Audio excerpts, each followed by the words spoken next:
Standard Grooming Daihatsu. Daihatsu memiliki keunikan tersendiri loh, yaitu Salam Sahabat Daihatsu We Care.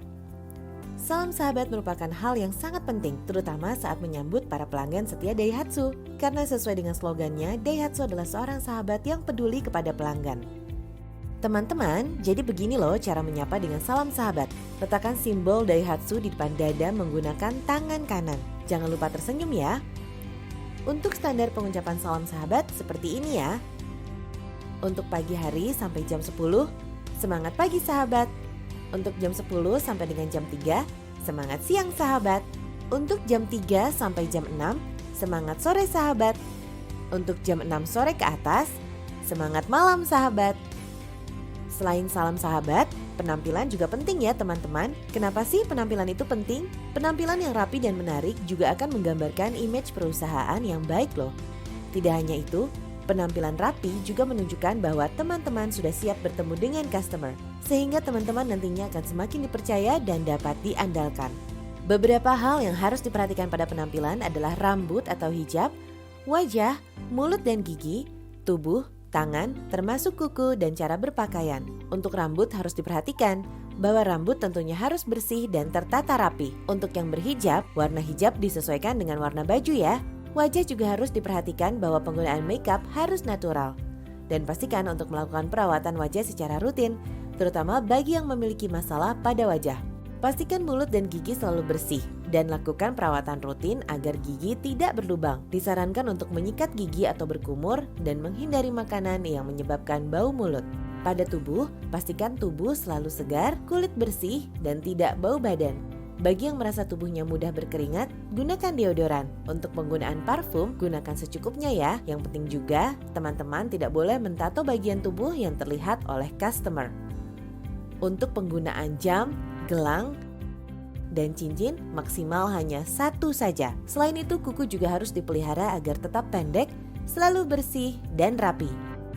Tak kalah penting, baju seragam teman-teman harus selalu bersih dan rapi. Jangan lupa selalu gunakan ID card ya teman-teman. Gunakan sepatu formal tertutup berwarna hitam dengan hak yang tidak terlalu tinggi. Demikian materi mengenai brand manner dan standar grooming Daihatsu. Sekarang, ayo jawab 3 pertanyaan berikut ini. Apakah slogan dari Salam Sahabat Daihatsu? Apakah A ataukah B? Apakah alasan pentingnya memperhatikan penampilan? Apakah A ataukah B? Pertanyaan terakhir, sebutkan salah satu hal yang harus diperhatikan pada penampilan. Apakah A ataukah B?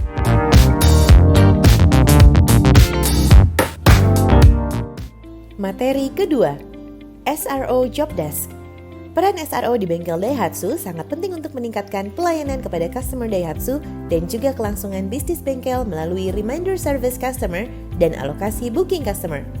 Apa saja ya yang menjadi tugas SRO? Mengingatkan waktu servis, memperbaharui database customer, melakukan alokasi booking service, dan membangun hubungan yang baik untuk mempertahankan customer. Lalu, apa saja yang harus dilakukan SRO setiap harinya?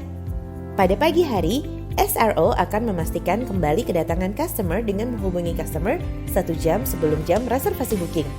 Lalu mengakomodir perubahan jadwal booking jika ada keterlambatan. SRO juga akan mensupport SA dalam menyambut customer booking dan non-booking dengan SRO Mobile Form. Setelah itu, SRO memastikan waktu kedatangan customer atas booking service yang telah diajukan dan mengingatkan untuk datang 15 menit sebelum jam booking. SRO juga wajib menginfokan apabila lebih dari 15 menit, maka prioritas booking akan hangus. SRO akan menanyakan waktu pengganti yang diinginkan jika ada perubahan jadwal. SRO mencatat keluhan atau tambahan lain dari servis yang diinginkan. Lalu SRO memberikan booking form dan koordinasi dengan Karu untuk persiapan stall dan mekanik, koordinasi dengan partman untuk persiapan part booking, dan koordinasi dengan security untuk menginfo list pelanggan booking, menghafal nama customer, dan menyiapkan reserve parking. SRO juga harus menuliskan nama pelanggan booking pada welcoming booking board.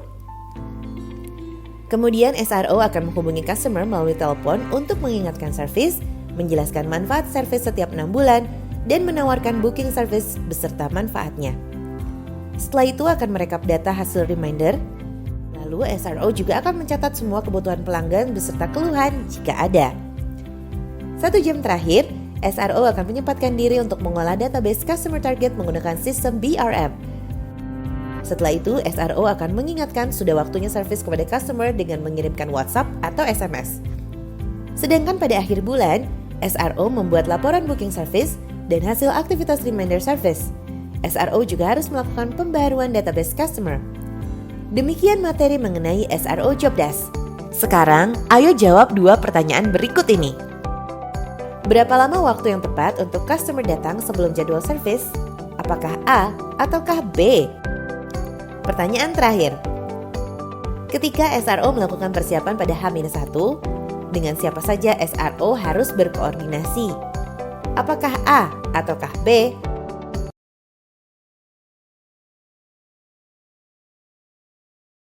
Materi ketiga, communication skill. Seorang SRO memiliki tugas penting, yaitu menjaga hubungan yang baik dengan customer. Dengan keterampilan berkomunikasi yang baik, maka customer pun akan merasa dekat dan mendapatkan pelayanan yang baik. Sesuai dengan job desk-nya dalam melakukan reminder melalui telepon, maka keterampilan berkomunikasi dalam bertelepon sangatlah penting bagi SRO. Walaupun tidak berinteraksi secara langsung, etika bertelepon tetaplah harus dijaga. Etika-etika yang dimaksud adalah seperti 1. Nafas tidak terdengar di telepon. 2. Posisi duduk tegak dan tidak bersandar pada kursi. 3. Selalu tersenyum saat berbicara di telepon, karena dengan senyum akan mengubah nada bicara. 4. Tidak diperkenankan untuk makan maupun minum saat bertelepon. 5. Sediakan buku catatan dan alat tulis untuk mencatat, seperti mencatat permintaan dari customer. Dalam bertelepon, tata bahasa dan intonasi harus diperhatikan. SRO tidak boleh menggunakan istilah-istilah yang tidak baku. Selain itu, SRO juga harus bisa memberikan penekanan dengan tepat pada kalimat, sehingga pesan dapat tersampaikan dengan baik dan tidak muncul kesalahpahaman. Perhatikan cara menggunakan tata bahasa dan intonasi yang tepat ketika melakukan reminder melalui telepon pada video berikut. Halo? Semangat pagi sahabat Daihatsu, saya Lia dari Astra Daihatsu Harapan Indah. Benar saya berbicara dengan Bapak Andi? Ya, benar. Pak Andi, apakah Lia boleh minta waktunya sebentar, Pak? Boleh, silakan, Mbak. Begini, Pak, menurut sistem kami, kendaraan segera Bapak nomor polisi B1294 UIN sudah waktunya jatuh tempo untuk perawatan berkala 12 bulan atau 20.000 km, Bapak. Apa mobil Bapak sudah diservis? Oh ya, Mbak, terima kasih sudah diingatkan. Pas banget nih, Siga saya sudah hampir 20.000 km. Beberapa hal yang harus dihindari saat sedang berkomunikasi dengan customer di telepon adalah 1. Pengucapan kata halo, kecuali suara tidak terdengar. 2. Memotong pembicaraan customer. 3. Menelpon sambil makan atau mengunyah. Demikian materi mengenai communication skill. Sekarang, ayo jawab 2 pertanyaan berikut ini. Mari kita masuk ke pertanyaan pertama. Skill apa yang harus dimiliki oleh seorang SRO? Apakah A ataukah B? Pertanyaan terakhir. Salah satu etika yang harus dimiliki saat bertelepon adalah apakah A ataukah B?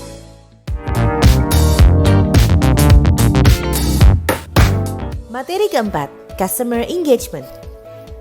Untuk menciptakan customer yang loyal, maka kita harus memiliki pelayanan yang excellent. Pelayanan customer yang excellent adalah di mana pelayanan lebih baik dari apa yang diharapkan customer. Berikut adalah salah satu contoh pelayanan excellent yang dapat dilakukan oleh seorang SRO. SRO menyapa langsung kepada customer yang sebelumnya sudah di-reminder untuk service, sehingga customer merasa lebih diperhatikan dan diingat. Proaktif customer service adalah tindakan mengantisipasi customer sebelum timbul keluhan atau komplain. Orang yang proaktif adalah orang yang mampu melihat suatu kejadian, kemudian mengidentifikasi dan memperhitungkan apa yang akan terjadi, sehingga dapat mengambil tindakan suatu kejadian tersebut. Seorang proaktif memiliki ciri-ciri diantaranya adalah peka, berinisiatif, memiliki banyak alternatif, dan mampu membaca atau menyikapi keadaan. Berikut adalah salah satu contoh sikap proaktif yang dapat dilakukan oleh seorang SRO. Seorang SRO menyapa customer yang datang di outlet yang sedang ramai dan menanyakan serta mencatat keluhan pada customer sehingga bisa memberitahukan kepada SE yang akan melayani customer tersebut. Tips untuk menjadi seorang yang proaktif adalah 1. Buat to-do list dalam bekerja. SRO harus membuat perencanaan yang matang. Sebagai contoh, SRO akan membuat list pekerjaan yang akan dilakukan agar bekerja lebih efektif. Contoh, di pagi hari SRO akan menuliskan nama pelanggan booking di welcoming booking board. Di siang hari, SRO akan reminder service, dan di sore hari, SRO akan memberikan form booking kepada Karu, Portman, dan juga security. 2. Membuat skala prioritas. SRO harus dapat melihat apa yang menjadi prioritas di sekelilingnya. Setelah SRO membuat to-do list, kemudian menentukan pekerjaan yang harus diutamakan dikerjakan terlebih dahulu. Contoh, SRO mengutamakan untuk melakukan reminder pada customer yang jadwal servis kendaraannya di bawah 50 km karena warranty masih berlaku, sehingga kemungkinan lebih besar customer akan kembali untuk servis kendaraannya. Demikian materi mengenai customer engagement. Sekarang, ayo jawab 2 pertanyaan berikut ini. Bagaimana ciri-ciri orang yang proaktif? Apakah A ataukah B? Pertanyaan yang terakhir, apa yang dimaksud dengan pelayanan yang excellent? Apakah A ataukah B? Sampai berjumpa lagi di materi selanjutnya.